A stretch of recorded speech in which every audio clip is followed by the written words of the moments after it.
So in this video, you'll learn how to change the password for your Bluesky account.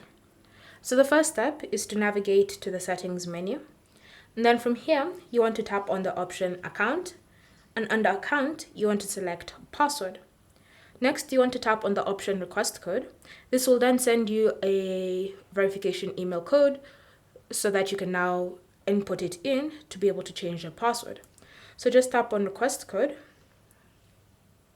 And then the code has been requested. So now you want to go to your inbox and put in that reset code here. And then once you've put in the reset code, you then want to type in the new password that you're going to be using. And once you're fine with the password that you've just chosen, you want to tap on next. And then you want to close after it tells you password changed. So your password has been successfully changed. Tap on close. So now whenever you want to sign in to your Bluesky account, you want to use that new password that you've just applied onto your account. Thank you for watching.